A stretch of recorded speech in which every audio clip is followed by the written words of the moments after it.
D'abord, ils sont importants parce que là, par exemple, nous sommes sur les métiers de l'élevage au vin, et c'est important parce qu'on voit bien qu'à travers finalement ces métiers-là, on pourrait presque redessiner la carte des régions et leurs spécificités géographiques et donc historiques, culturelles. Et donc c'est important parce que c'est une façon aussi à travers le métier de redéfinir aussi ce qui fait une région. Et c'est ce qui fait finalement le système économique d'une région.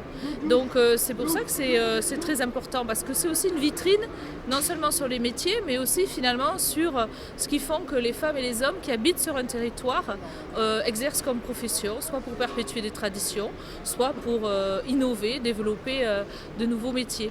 Est-ce que ce genre de filière contribue à maintenir de l'emploi et j'allais dire sur l'ensemble du territoire? Ce genre de filière, oui, effectivement, contribue à maintenir de l'emploi et presque, je dirais même, et c'est pour ça que nous y travaillons, nous, la puissance publique et la région Nouvelle-Aquitaine, puisque nous sommes ici en Nouvelle-Aquitaine, à développer aussi de l'emploi. Il y a le maintien, mais aussi développer de l'emploi. Ça veut dire que sur ces métiers-là, il faut constamment se mettre en question. On parle aussi d'innovation, de recherche, essayer aussi sur tous les métiers de voir de quelle manière on peut s'adapter aux évolutions.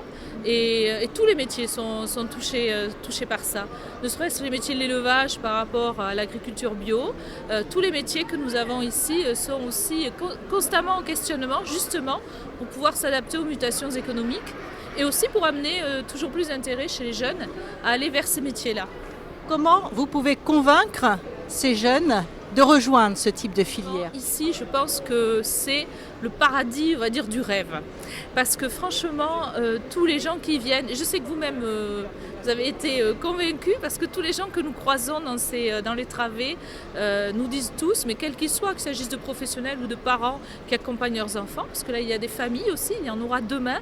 Tout le monde nous dit que ce qui se passe ici, c'est un espace magnifique de rencontres, de découvertes et d'espérance.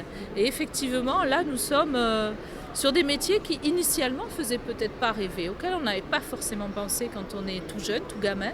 Et tout d'un coup, il y a des révélations. Quand vous allez sur ces stands, quand vous voyez ces jeunes, il y a 200 bus de jeunes sur la Nouvelle-Aquitaine, de collégiens qui ont été affrétés pour venir sur ces Olympiades des métiers pendant ces 2 jours. Donc ça veut dire que quand vous voyez des grappes comme ça de jeunes qui sont derrière des stands et qui découvrent ce qu'est la réalité du métier fait par un jeune comme eux, ça c'est celui qui parle le mieux du métier, c'est celui qui l'exerce. Là on voit bien que finalement il y a des déclics qui peuvent se faire, des révélations qui peuvent se faire.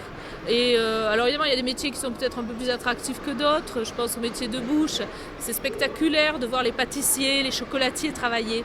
Mais du coup on découvre aussi les métiers industriels, on découvre aussi la fierté et la difficulté de construire une pièce métallique, d'usiner de la tôle, et c'est l'occasion derrière finalement de parler du geste, mais aussi du parcours professionnel, c'est-à-dire du déroulement de carrière qu'on peut avoir sur ces métiers, des salaires qu'il peut y avoir, des progressions de carrière.